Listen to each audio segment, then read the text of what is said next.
गुरु और शिष्य का रिश्ता एक अलग ही लेवल का होता है। गुरु अपने शिष्य को वो बताना चाहते हैं या फिर वो ज्ञान देना चाहते हैं जो बताया नहीं जा सकता, और शिष्य अपने गुरु से वो सीखना चाहते हैं जो सिखाया भी नहीं जा सकता।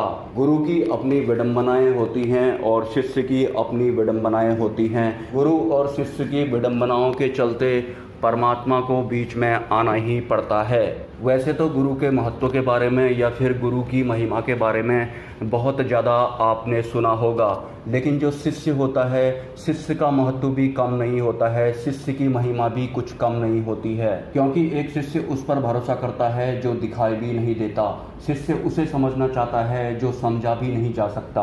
वास्तव में जो शिष्य होते हैं उनकी महिमा या फिर उनका महत्व गुरु से ज़्यादा होता है। हालांकि जो गुरु होते हैं वो भी कभी न कभी शिष्य जरूर रहे होंगे, लेकिन एक गुरु, मैं सदगुरु की बात यहाँ पर कर रहा हूँ, एक सदगुरु अपने शिष्य के लिए इस ब्रह्मांड की सबसे बड़ी सिद्धि मोक्ष का भी त्याग कर देते हैं, और ऐसा गुरु सिर्फ अपने शिष्य के लिए करते हैं। तो गुरु की महिमा या फिर गुरु का महत्व भी कम नहीं है, लेकिन शिष्य की महिमा या फिर शिष्य का महत्व भी कुछ कम नहीं होता है। वास्तव में एक गुरु और एक शिष्य के बीच में ज्ञान ग्रहण करने की या फिर ज्ञान देने की जो प्रक्रिया होती है, वो प्रक्रिया इस फिजिकल वर्ल्ड में दिए जाने वाले ज्ञान की तरह लेन देन वाली बिल्कुल भी नहीं होती है।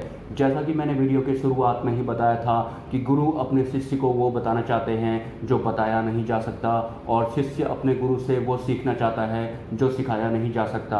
तो शिष्य और गुरु की इस विडंबना से मजबूर होकर परम तत्व परमात्मा को उनके बीच में आना ही पड़ता है। लेकिन एक गुरु अपने शिष्य के बिना अधूरा होता है और एक शिष्य भी अपने गुरु के बिना अधूरा होता है। हालांकि जो शिष्य होता है उसकी विडंबनाएं उसके गुरु से बहुत ज़्यादा प्रबल होती हैं, क्योंकि शुरुआत में जो दिखाई ही नहीं पड़ता, जो इनविजिबल होता है, शिष्य को उस पर भरोसा करना होता है, उसके बारे में जानना होता है, जिन तथ्यों पर इस फिजिकल वर्ल्ड का इंसान इतनी आसानी से भरोसा नहीं करता। एक शिष्य को उस भरोसे के साथ ही अपनी यात्रा करनी पड़ती है। तो शिष्य की विडंबना जो होती है वो गुरु से बहुत ज़्यादा होती है, शिष्य की जो महिमा होती है वो गुरु से कम नहीं होती है। वास्तव में एक ऐसी चीज़ जो दिखाई ही नहीं पड़ती, उस पर भरोसा करना, शिष्य की विडंबना तो एक अलग ही लेवल की होती है। और जो ना दिखाई पड़ने वाली चीज़ होती है, उस ना दिखाई देने वाली चीज़ को शिष्य अपनी बुद्धि का इस्तेमाल करके नहीं समझ पाता है।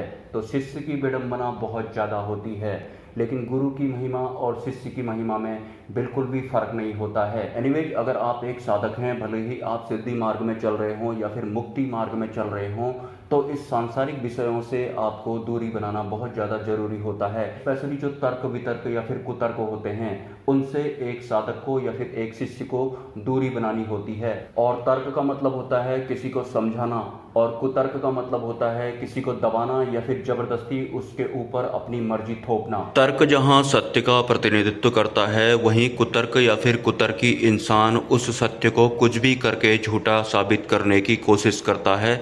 इस तरह के विषयों से एक साधक को दूरी बनानी होती है। तो भले ही तर्क हो, वितर्क हो या फिर कुतर्क हो, इन तीनों विषयों से एक शिष्य को दूरी बनाना बहुत ज़्यादा जरूरी होता है। एनीवेज, अगर आपके कोई सवाल हैं तो आप मुझे कमेंट कर सकते हैं, और अगर आप इस चैनल को सपोर्ट करना चाहते हैं तो इसी वीडियो के कमेंट सेक्शन में आपको एक UPI ID मिल जाएगी, या फिर इस चैनल के कम्युनिटी पोस्ट में आपको एक QR कोड देखने को मिलेगा।